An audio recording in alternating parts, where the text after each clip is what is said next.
Hello friends, welcome back to my channel. आज मैं आप लोगों को एंटीनेटल एडवाइस यानी कि प्रसव पूर्व सलाह के बारे में बताऊंगी। चलिए तो फिर शुरू करते हैं। प्रेगनेंसी के दौरान महिला को प्रसव के लिए शारीरिक, मानसिक तथा भावनात्मक रूप से तैयार करने के लिए उसे उचित प्रसव पूर्व सलाह देना अति आवश्यक है। ठीक है। प्रेगनेंसी के दौरान महिला को प्रसव के लिए शारीरिक, मानसिक तथा भावनात्मक रूप से तैयार करने के लिए उसे उचित प्रसव पूर्व सलाह देना अति आवश्यक होता है। जो भी महिला गर्भवती होती है उसको प्रसव के लिए शारीरिक, मानसिक तथा भावनात्मक रूप से तैयार करने के लिए हम लोग उसको प्रसव पूर्व सलाह देते हैं, यानी प्रेग्नेंट होने से पहले जो सलाह देते हैं उसी को हम लोग प्रसव पूर्व सलाह कहते हैं। ठीक है, एंटीनेटल एडवाइस। जैसे जैसे जैसे गर्भावस्था की अवधि बढ़ती जाती है, गर्भवती महिला में अनेक शारीरिक परिवर्तन दिखाई देना प्रारंभ हो जाते हैं। ठीक है, जैसे जैसे उसका टाइम बढ़ते जाता है वैसे वैसे गर्भवती महिला में अनेक प्रकार के परिवर्तन दिखाई देते हैं जो कि उनकी जीवन शैली में परिवर्तन ला सकते हैं। ठीक है, जो उनकी जीवन शैली में परिवर्तन लाते हैं। बढ़ते हुए गर्भस्थ शिशु की विभिन्न आवश्यकताओं की पूर्ति गर्भवती महिला के रक्त परिसंचरण तंत्र द्वारा ही होती है। इस प्रकार महिला की कई आधारभूत आवश्यकताएं भी बढ़ जाती है। ठीक है, इन सब के अलावा गर्भस्थ शिशु के जन्म तथा उसके पालन पोषण संबंधी अनेक शंकाएं भी महिला में मौजूद हो सकती है। ठीक है, शिशु के जन्म के बाद शिशु का पालन पोषण संबंधी बहुत सारी शंकाएं महिला के दिमाग में चलती है। ठीक है, इसलिए हम लोग उसको प्रसव पूर्व सलाह देते हैं। इस प्रकार स्पष्ट है कि प्रेगनेंसी के दौरान महिला को शारीरिक, मानसिक तथा मनोवैज्ञानिक रूप से मजबूत बनाना आवश्यक होता है। ठीक है, इसलिए हम लोग प्रेग्नेंट महिला को शारीरिक, मानसिक तथा मनोवैज्ञानिक रूप से मजबूत बनाते हैं। ठीक है, और यही हम लोग का एंटीनेटल एडवाइस होता है। प्रसव पूर्व सलाह के तत्व। ठीक है, अब इसके तत्व देखते हैं। आहार संबंधी सलाह। आहार संबंधी इसको हम लोग क्या क्या सलाह देंगे वही देखते हैं। प्रेगनेंसी के दौरान महिला को अपना सामान्य डाइट से अधिक डाइट लेने की सलाह देनी चाहिए। ठीक है, जो नॉर्मल जो डाइट होता है उससे ज़्यादा डाइट लेना पड़ता है। कब? जब एक महिला प्रेग्नेंट होती है। प्रेगनेंसी के दौरान महिला को प्रतिदिन 300 किलो कैलोरी अतिरिक्त लेनी चाहिए। ठीक है, जो महिला प्रेग्नेंट रहती है उसको 300 किलो कैलोरी अतिरिक्त लेना चाहिए। साथ ही महिला को यह समझाना चाहिए कि यह बढ़ी हुई मात्रा उसके फीटस की आवश्यकताएं की पूर्ति हेतु लेना अति आवश्यक है। ठीक है, महिलाएं को हम समझाते हैं कि जो नॉर्मल डाइट है उससे हम लोग को अत्यधिक डाइट लेना है।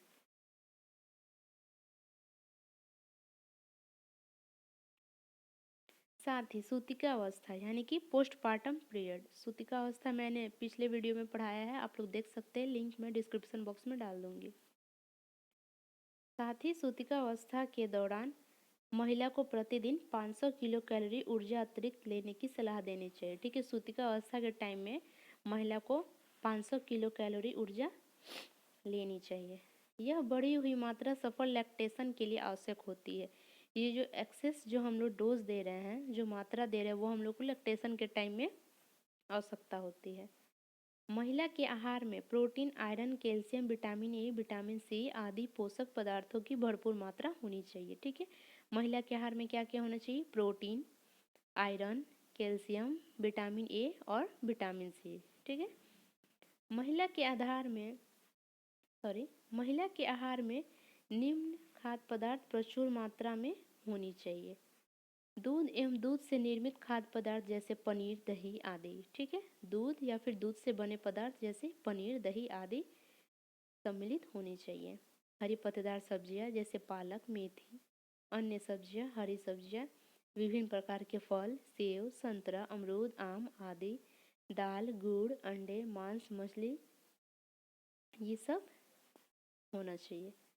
प्रेगनेंसी के दौरान लिए जाने वाले आहार हल्का, पोषक तथा आसानी से पचने वाला होना चाहिए। ठीक है, जो भी आहार लेते हैं हम लोग इजी डाइजेस्टेबल लेंगे ताकि आसानी से पच सके। प्रेग्नेंट वुमेन के परिवार के अन्य सदस्य जो कि यह निर्णय लेते हैं कि घर में कौन से खाद्य पदार्थ लेकर आने हैं, गर्भवती महिला को खाने में क्या देना है, उन सदस्यों को भी विशेष रूप से काउंसलिंग दी जानी चाहिए। ठीक है, यानी घर का जो हेड होता है, जो डिसाइड करता है कि आज खाना में क्या बनेगा, क्या लाना है, क्या नहीं लाना है, उनको भी हम लोग को काउंसलिंग देनी चाहिए, ताकि उनको भी अच्छे से पता होना चाहिए कि गर्भवती महिला को क्या क्या कब कब खाना चाहिए और कब नहीं खाना चाहिए। उन्हें यह भी बताना चाहिए कि स्वस्थ शिशु के जन्म तथा सामान्य प्रसव हेतु महिला को पर्याप्त पोषण देना अति आवश्यक है। ठीक है, प्रेग्नेंट वुमेन को भोजन के 1 घंटे बाद तक चाय, कॉफ़ी या दूध का सेवन नहीं करना चाहिए। ठीक है, खाना खाने के बाद 1 घंटे के अंदर तक में चाय, कॉफ़ी या दूध नहीं देना चाहिए, क्योंकि ये खाद्य पदार्थ भोजन से आयरन के अब्जॉर्प्शन को प्रभावित करते हैं। इससे क्या होगा कि खाना हम लोग का इजी डाइजेस्ट नहीं होगा। प्रेग्नेंट वुमेन के भोजन में विटामिन सी युक्त खाद्य पदार्थ जैसे नींबू, आंवला, संतरा आदि पर्याप्त मात्रा में होने चाहिए, क्योंकि ये भोजन से आयरन के अब्जॉर्प्शन को बढ़ाते हैं। ठीक है, क्या क्या होना चाहिए, विटामिन सी युक्त पदार्थ जैसे नींबू, आंवला, संतरा, ये क्या करते हैं कि खाना को इजी डाइजेस्ट कर पाते हैं। प्रेग्नेंट वुमेन को आहार संबंधी सलाह देते समय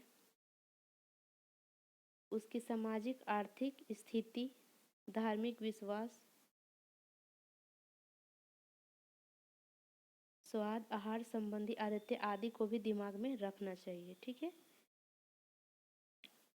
प्रेग्नेंट वुमेन को आहार संबंधी सलाह देते समय उसकी सामाजिक आर्थिक स्थिति, धार्मिक विश्वास, स्वाद, आहार संबंधी आदतें आदि को भी दिमाग में रखना चाहिए। मतलब कि प्रेग्नेंट वुमेन अगर मांसाहारी नहीं है तो हम लोग उनसे मांसाहारी खाने को नहीं बोलेंगे, अगर शाकाहारी है तो शाकाहारी भोजन देंगे। स्थानीय खाद्य पदार्थों को आहार में प्राथमिकता देनी चाहिए। प्रेग्नेंट वुमेन तथा उसके परिजनों में पाई जाने वाली आहार संबंधी मिथ्य धारणाएं गर्भवती महिला के स्वास्थ्य को प्रभावित कर सकती है, अतः इन मिथ्य धारणाओं को दूर करने का प्रयास करना चाहिए। मतलब कि जैसे गांव में लोग बोलते हैं कि प्रेग्नेंट वुमेन को ज़्यादा खाना नहीं देना चाहिए, इससे बच्चे मोटे हो जाएंगे तो दिक्कत होगा, ये सब धारणाएं को हम लोग को दूर करना है। प्रेग्नेंट वुमेन के आहार में फाइबर पर्याप्त मात्रा में होनी चाहिए, ये कब्ज को रोकने में सहायक होते हैं। ठीक है, जो प्रेग्नेंट वुमेन है उसको हम लोग फाइबर युक्त भोजन ज़्यादा देंगे ताकि वो कब्ज से बच सके। गर्भावस्था के दौरान निम्न महिलाओं को आहार में विशेष ध्यान देने की आवश्यकता होती है। ठीक है, गर्भावस्था के दौरान निम्न महिलाओं के आहार में कुछ महिलाएं ऐसा है जिसमें कॉम्प्लिकेशन कुछ होता है, उन पर विशेष ध्यान देना पड़ता है। जैसे में ऐसी महिलाएं जिनका वजन 45 किलो से कम है, ठीक है, जो अंडर वेट वुमेन है, जिसका वेट 45 से कम है, मल्टीपल प्रेगनेंसी वाली महिला, जैसे कि वो पहले भी माँ बन चुकी है, ऐसी महिला जो गर्भावस्था के दौरान भी अधिक शारीरिक परिश्रम कर रही है। ठीक है, प्रेगनेंसी के दौरान वो बहुत मेहनत करती है, वैसी महिला को। ऐसी महिला जो पिछले प्रसव के 2 साल के अंदर ही पुनः प्रेग्नेंट हो गई, ऐसी महिला जो पिछली बार जब माँ बनी थी उसके 2 साल के अंदर ही फिर पुनः प्रेग्नेंट हो गई है, ऐसी महिलाएं जो HIV से संक्रमित है, इन सब महिलाओं पर हम लोग को विशेष ध्यान देने की आवश्यकता होती है। चलिए तो फिर यहीं पे ख़त्म करते हैं।